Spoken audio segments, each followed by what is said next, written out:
Good morning, my beautiful people. It's Saturday morning. I'm sitting in the studio, my favorite part of the week, early in the morning, about 6:35 or so, and having a cup of coffee here in my Ghost Zapper cup, of course. And just want to say, how bad are the Mets, right? They just got stomped by San Diego last night. It's very painful as a Met fan. It really is. But anyway, having a cup of coffee here Saturday morning, taking a look at a couple races on Sunday, and the one that we're going to take a look at is the Bourbon Stakes over there at Keeneland. It's a win then you're in, of course. So we're going to dial into our top picks over there. But before we do, as always, we ask that you turn your closed captions on. And of course, our tip sheets. Again, they're going to be available for Breeders' Cup Friday and Saturday. Of course, they're $20 per day.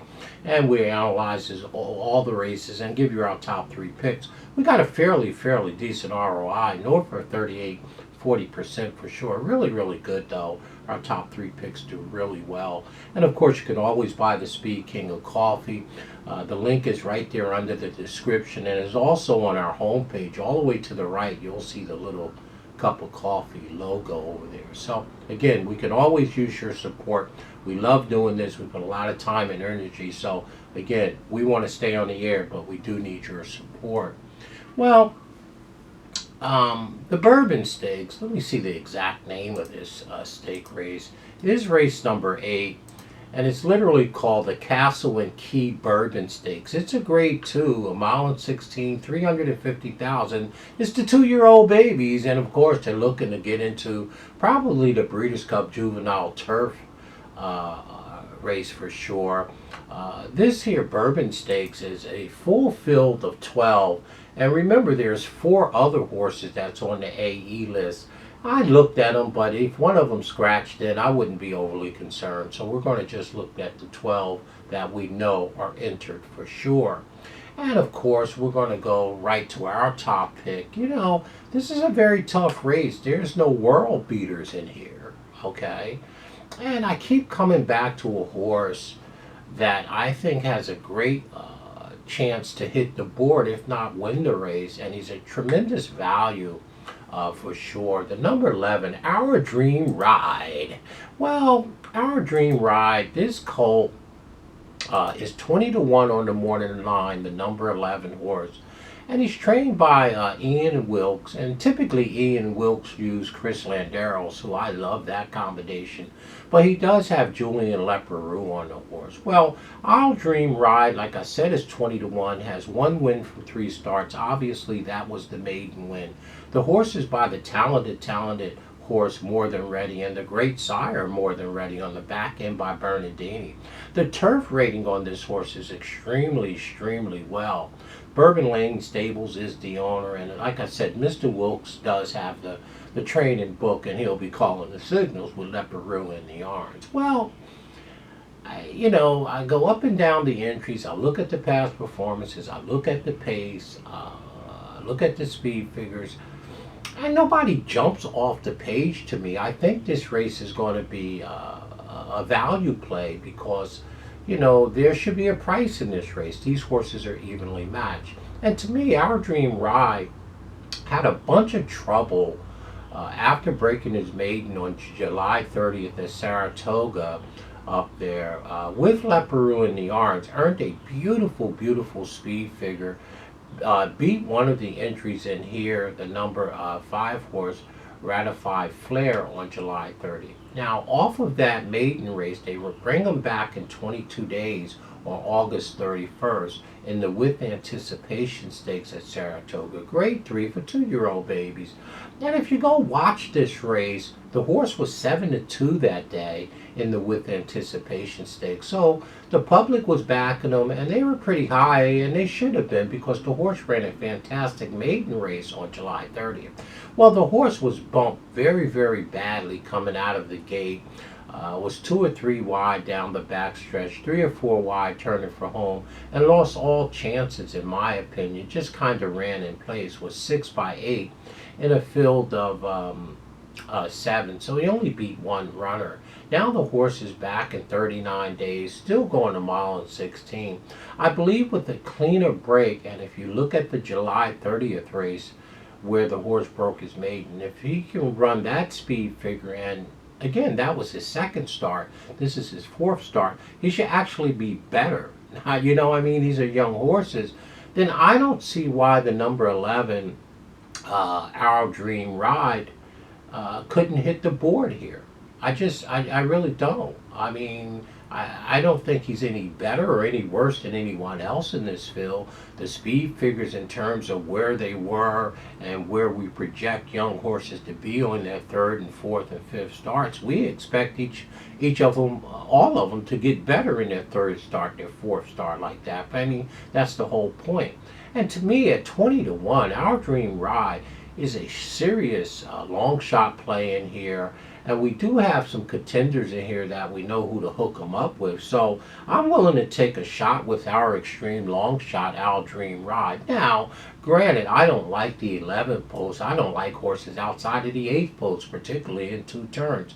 But I guess the saving grace on Our Dream Ride is she's not a speed horse. You know, you get one of those speed horses that are in between. They're not the fastest horse out the gate, but they're not the slowest either.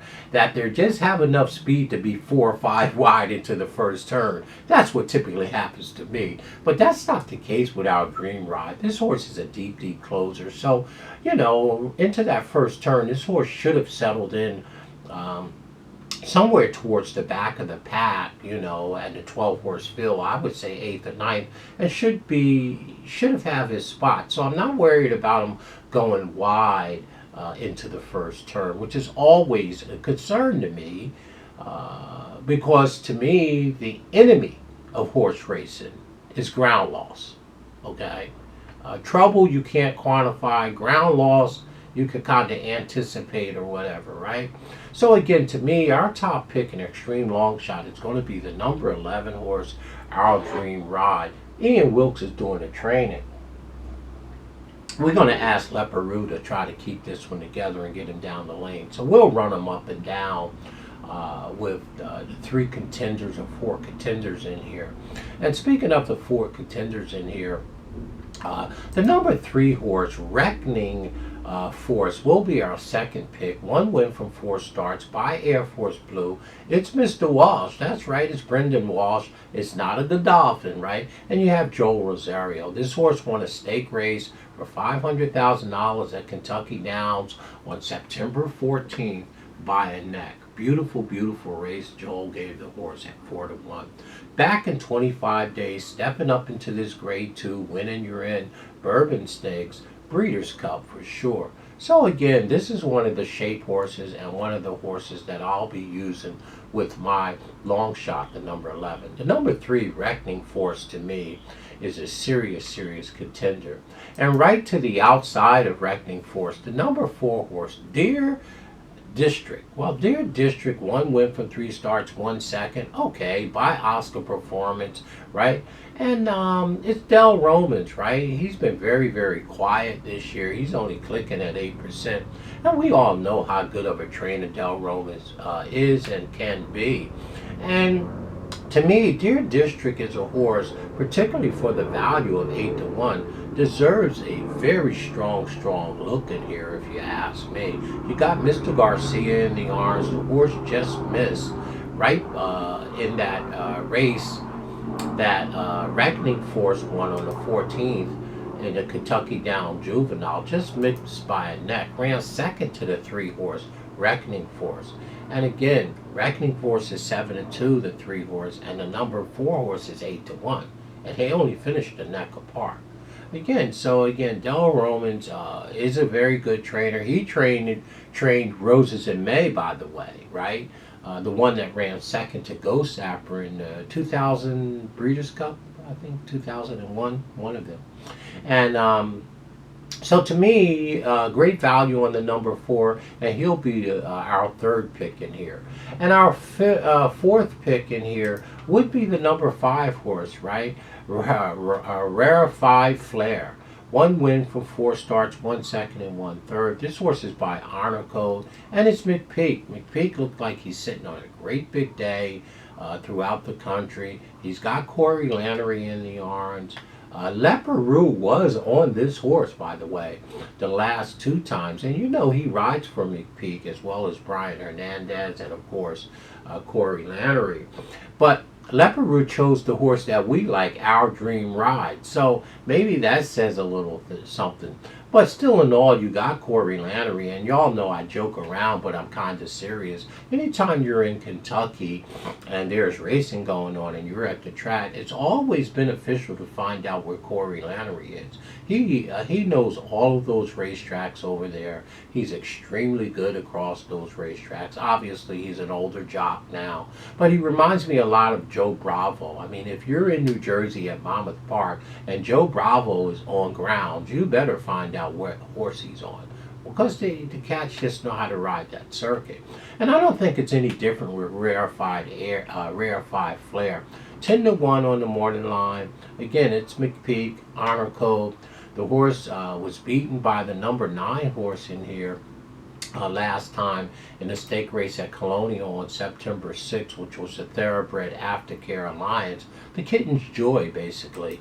But ran a beautiful race, was 6 lengths behind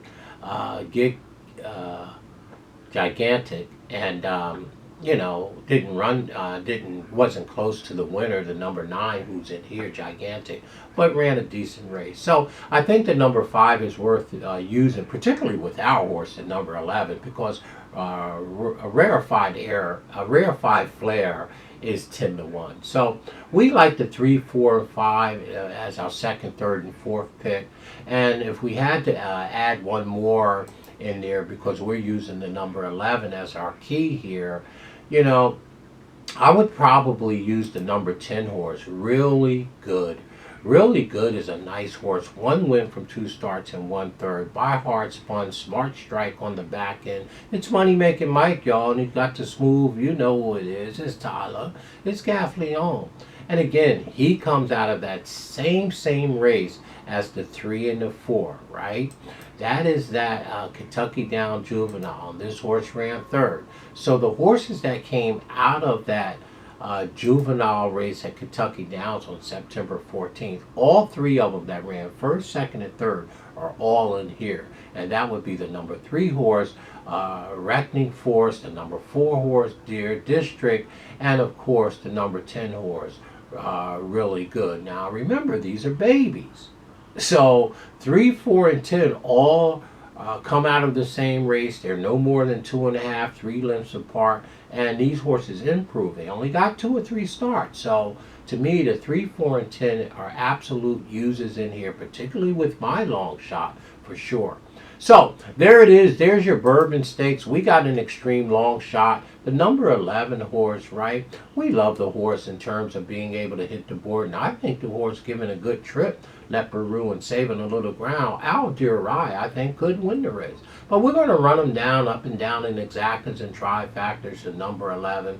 And we're going to hook them up with the 3, 4, 5, and the 10 for sure, up and down like that. We may even throw in Gigantic, which is a Steve Asmussen. Matter of fact, I know I'm throwing it in because it's my boy, Steve Asmussen, the number 9. I can't use enough horses with my number 11. Why? Because I'm 20-1 on my way to 30-1, right? So I can make an excuse for anybody running underneath or right on top of my horse, particularly when I'm a big price. Matter of fact, I probably should wheel the horse top and bottom in the exacta just to get it out the way, right away. Okay, so again, in the Bourbon, 8th race, the only stake race that we're doing out there at Kentucky. They do have 2 other win and you're in.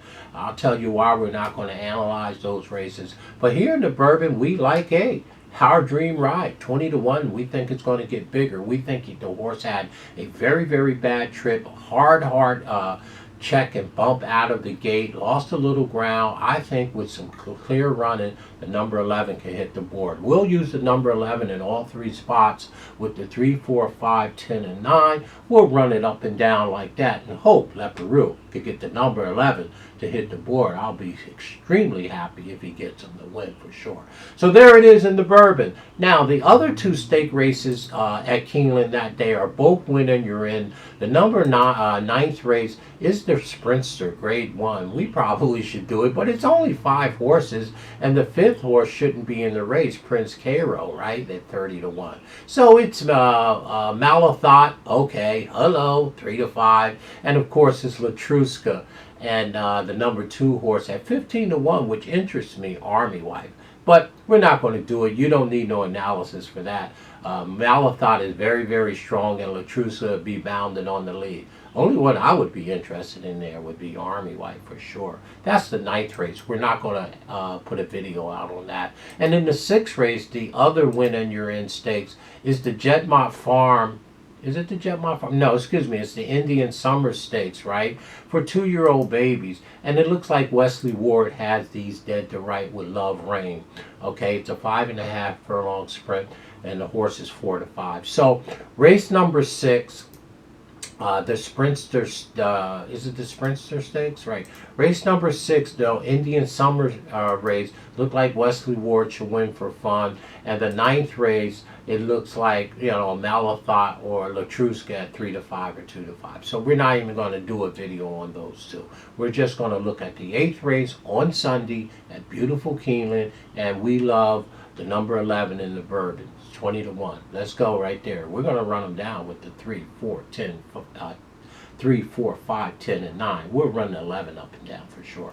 Hey, a long ways going about it. Say we have an extreme long shot in the 8th race. Just rambling right now, having a cup of coffee here in the SpeedKing studio. Coffee with the SpeedKing. Remember to buy the SpeedKing of coffee. The link is at the bottom.